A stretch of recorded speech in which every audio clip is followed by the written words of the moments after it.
Hello everyone, welcome back to another video. Today we're back in AFK journey, and in today's video we're going to be talking about Marilee and why, in my opinion, she is the best hero to be investing all of your temporal essences into. Really, until she's plus 15, I would not even recommend focusing on other heroes. And the reason for this is Merily is the best boss killer in the game. She is going to be outputting the most damage compared to any other hero, and by a large margin. And all of her levels of her exclusive weapon are going to contribute more and more towards her damage. So we're going to go over her skills, but let's just begin with her Mythic Plus ability, which is Battlefield Learning. And this is the key part of her kit. Until she's Mythic Plus, she is not going to be contributing that much damage to a boss fight. But once she has this Battlefield Learning skill, each time an ally will cast an ultimate, she is going to gain attack up to 6 stacks, and once all of these stacks are gained, her normal attacks will begin dealing true damage. Any hero which deals true damage is going to be a good boss killer for the most part, and especially if the normal attacks are dealing true damage, and just based on whatever her attack is, that is going to be even better. And she also, as you can tell, has a self buff. Whenever all of these ultimates are cast, she is going to self buff her up by 30% at 6 stacks at base level, but once you keep increasing it, the attack boost goes even higher. So at level 2 of exclusive equipment, which is at plus 5 of it, she is going to gain an extra stack of Battlefield Learning whenever Hyper Focus takes effect for every 10 seconds. Hyper Focus is another one of her skills, which again will buff herself up and her attack speed when there are no enemies within 2 tiles. And as you can tell, for most boss fights with her range of 5, she is going to be fulfilling this criteria and getting this boost off. So for each 10 seconds where she is in hyper focus, she is going to gain another stack, which means you can just stack up faster with her level 2 exclusive equipment. Then level 3 is going to be a very meaningful boost to 7.5% per stack of attack. So at 6 stacks, it's going to be 45% compared to 30 to 45% attack buff to herself, and then she's still going to be doing that true damage. And then at exclusive equipment level 4, which is at plus 15, that is going to increase to 8.5% per attack and or per stack, and in total that is going to be I think 51% attack boost to herself, and then when she stacks up, she's going to be doing true damage with her attacks. So as you can tell, just honestly from this Mythic Plus, this exclusive equipment skill, and then hyper focus, she's already geared up to be one of the best boss killer damage dealers in the game. And on top of all of this, each level you do of your exclusive equipment, you're going to be giving her stats. And it's normally going to be around 3% attack or 2.9% attack per level. So as you can tell, just from plus 0 to now plus 12, she's getting a 27.4% boost of attack from this plus 12 alone. So even ignoring all the benefits and the new skills she's unlocking with the upgrade, she's getting that attack boost and also a defensive and HP boost, but that doesn't matter as much. And I don't think she gets any haste boost, and she's not really even a hero that needs haste. She gets a crit percent bonus. I don't know at what level she got that, or if she's getting at each level. So yeah, all in all, the upgrades of her exclusive equipment, I'm assuming, yeah, this crit and attack speed might have been from the earlier levels, or it might even be every level, but either way, as you can tell, powering this hero up, Merily, is going to be the best thing you can do for your boss teams, and she is functional and at the top of a tier list for every single Dream Realm boss out, and even all Primal Lords. So it's not like she's only amazing in certain bosses, she's amazing in every boss and going to be your best damage dealer in every boss. Then on top of all of this, you have crit damage boosting during battle, which powers up her damage even further, and then after every 2 normal attacks, charges up. This does not matter for bosses, this is a stun. This is more for PvE, and in PvE, just another side note, she does not do well in PvE. At least for me, she's not done well at all. Like, Odie is the king of PvE out of A-level heroes. He also is a good boss killer, but Marilee is by far the king of boss killing, but not really used in PvE and not recommended. And her Supreme Plus is not as important, which is the other good thing. You just have to get her to Mythic Plus, and then she is going to shine. Her full potential is going to come through for you. So you do not need to get Supreme Plus for all of her damage potential. Like Odie, for me, I needed to get him to Supreme Plus, which I got yesterday, and he's outputting much more damage than he was before because it does have a meaningful impact. for Odie, but for Merily, because you're going to be plenty of tiles away to activate hyper focus, it is not going to be an issue. Like having this short into 1 tile compared to 2 tiles, it doesn't really matter because you're going to be activating it regardless against a boss. She doesn't jump into melee range of the boss or even within 2 tile radius. Okay, so as you can tell, her kit is just designed towards insane boss damage output. And now you might be thinking, okay, well, why is it so important to do well in bosses? Why shouldn't I give my temporal essence to PvP heroes and then do better in PvP?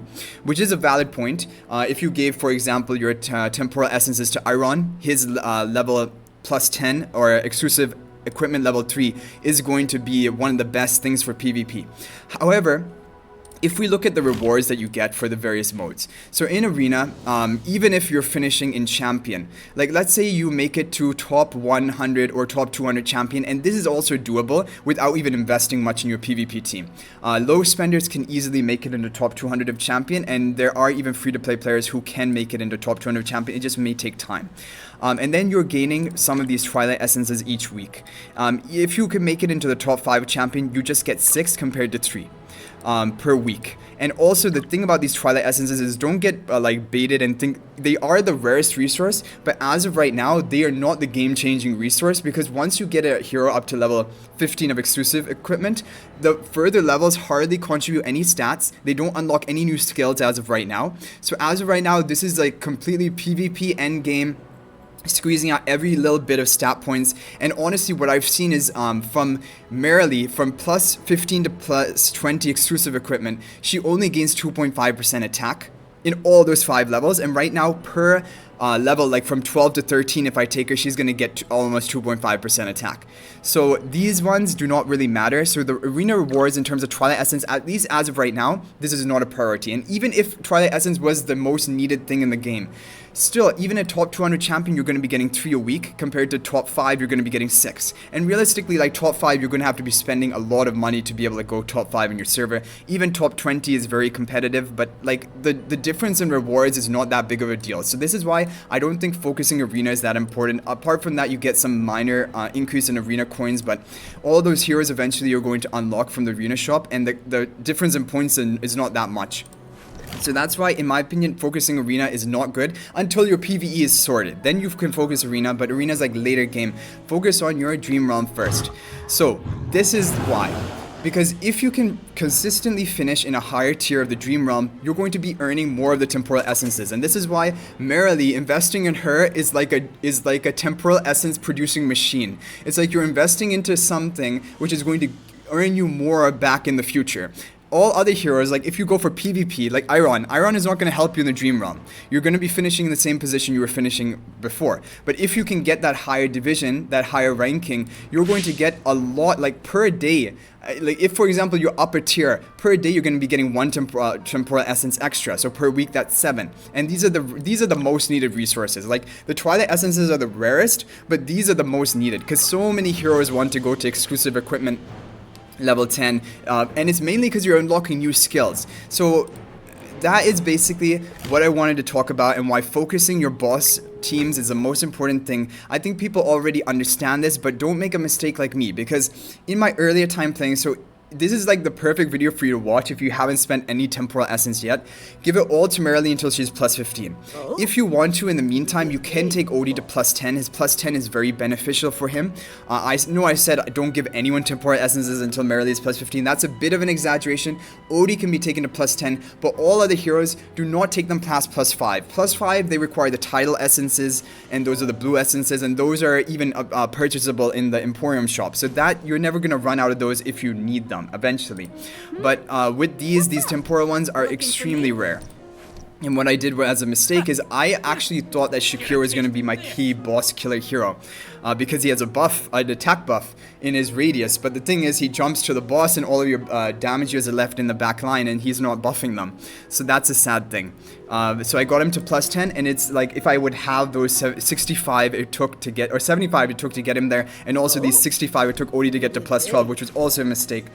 don't take heroes to odd levels unless it's Marilee. Marilee, each level you give, that attack is going to matter because she's dealing true damage at the end once you stack everything up. And honestly, you stack it up within like 15 to 20 seconds because all of your heroes are going to ultimate cast. She's going to have that hyper focus for 10 seconds. And yeah, all of this is going to stack. Yeah, so the crit and the crit, as you can see here, she's not getting that every level. I think it might have been unlocked maybe at +5 or maybe when you just unlocked her Mythic Plus, I'm not sure. But the other stats, you're gaining almost 2.5% attack per level. So that is pretty much it. Merily is the hero which is going to return your investment the most. Odie is going to be the second most, like and we're going to invest in him to +15 eventually too, because you're just gaining more attack from that. Good day. But Merily, out of all options, is the best to invest into. And like I was mentioning right now, if I would have the Odie at +10 and Shakira at +5, I'd have enough temporal essences to get Merily to +15 right now and unlock that level 15 or level 4 exclusive equipment and +15 on an exclusive weapon. And that would be insane if we were able to do that. But we can't, and now we're going to be delayed, but eventually we will get there and everyone will get there. And just other things to mention, you might be thinking, yeah, Rainier is going at Mythic Plus is going to be a key boss killer, but he can do fine at +5. And a lot of heroes, they just want their skill at +5. The +10 skills usually don't contribute more to like so much more to damage unless it is on one of your actual damage dealer carries. And Corrin is another one you might be thinking, yeah, you could get him to +10. But from what I can read from his description of his skill, and this is what I was just reading, because originally I was planning get him to +10, then Merily to +15. But if you look at his skill here, he's going to deal true damage equal to 2% of target's max HP. And for bosses, 2% of a max HP is going to be a huge amount. So it's actually capped at 40% of his attack. And his level 3 exclusive equipment, which is at +10, is going to additional true damage up to 2.5% of the target's max HP. But if you're still capped at Corrin's 40% of his attack, which it doesn't say anything different here, then you're not actually going to be dealing more damage other than the fact that you're giving him attack boost each time you level up his exclusive equipment. So he will be doing more damage just from the attack boost. But boosting up the attack of Merily is going to be way better than boosting up the attack of Corrin, all other things equal. And he can again do fine at +5. High attack speed, he's going to be getting all of these true damage attacks, and it only activates for 8 seconds. And then I'm pretty sure it doesn't activate again, because it says here, when Corrin and the allies within 2 tiles cast their ultimates 3 times in total, he feels his power, and for 8 seconds with follow-up attacks, he then deals his extra true damage. And so again, it's a limited time frame. Merily, after she stacks up, each attack is going to be dealing true damage. And also those attacks are going to be more than 40% of Corrin's attack, right? They're going to be 100% of Merily's attack, and she's buffing up her own attack with self buffs. So as you can tell, Merily, give her all the temporal essences, she can earn more back for you. After she's done and Odie is done to +15, and then I would get Corrin honestly to +10, maybe even +15. Because the thing is, in the late game, everyone is going to have all the heroes, everyone's going to have them all Supreme Plus eventually, or Mythic Plus at least, and they're going to have a Mythic Plus Rainier, it's just a matter of time. And then what is going to be the differentiating factor between you and the next person in line is going to be how much you've invested into the exclusive equipment. And so if you can get +15 on your damage dealers, it is going to get you upper tier, in my opinion, in the Dream Realm. And for me right now, we managed to get back into top 10, and I think we will be able to hold it if the other person who is from my guild, Diamond, if Diamond is not able to out damage me, then we will be able to hold it. There's still one heavy hitter, which is Baron, who is one of the top in the server, so he's left to attack today. But then it's really us 3 or 4 who are fighting for the top 10 spot. Archivist, Puzzle, me, Diamond. Allcry normally hasn't fought, but I guess now everyone is getting to that maximum level of their heroes, so everyone has a chance of fighting here. But then that's when everyone has level 240 heroes, then it comes down to those minor optimizations, who has the Rainier at Mythic Plus, who has a +15 Merily exclusive equipment. So this, in the long run, this is what you should be doing. And if I had to go again from new account, no doubt, hands down, this is what I would be doing. And I would already have a +15 Merily if I didn't invest into Shakira and didn't get +12 on Odie and left him at +10. But anyway, I hope you guys enjoyed this video. Thank you for watching. I'm going to plan to do many more videos like this in the future. And mainly this video's goal is so that you spend your resources well, because in this game, whether you're free to play or spending, as long as you're not spending unlimited amounts of, like huge amounts of money, if you're a low spender or free to play, it's really important how you allocate your resources. That is going to be the difference in your progression or your ranking. So if you have limited means, then this is what you need to be doing. Merily to plus 15 exclusive equipment, and that's what I would do again. From the beginning, I would get Odie to plus 10. I don't deny that, but I would get, after both were to plus 10, I would take Merily to plus 15, and only after that, then take Odie to plus 15, and that's what we're going to try to do now. So hopefully, like, you know, where we have the Trial of Abyss, you can earn temporal essences from that. Maybe new content from the new season, we can earn temporal essences. So hopefully, and then a Dream Realm every day we're earning. So hopefully we can get Merily to plus 15 relatively soon. It might take a month or so. And Rainier Mythic Plus we really need to get. That's important for us, because right now the top people in our ranking of Dream Realm, I think the top 8 or 9 people all have Rainier at Mythic Plus. And so in order to compete with them, we're going to need that too, because he offers a 25% bonus to your damage dealt onto the boss. And Thorin, for example, only increases boss's damage taken by 17%. So Rainier, that's why he's a key part of any boss killer team. But anyway, guys, I hope you enjoyed the video. Thank you for watching. If you're new to the channel, be sure to subscribe, because we upload daily AFK journey content in order to help your progression. And if you have any other ideas for videos in the future, please leave them in the comment section down below. But thank you for watching. I hope you guys are doing well. And until the next video, everyone, peace out for now, and see you tomorrow.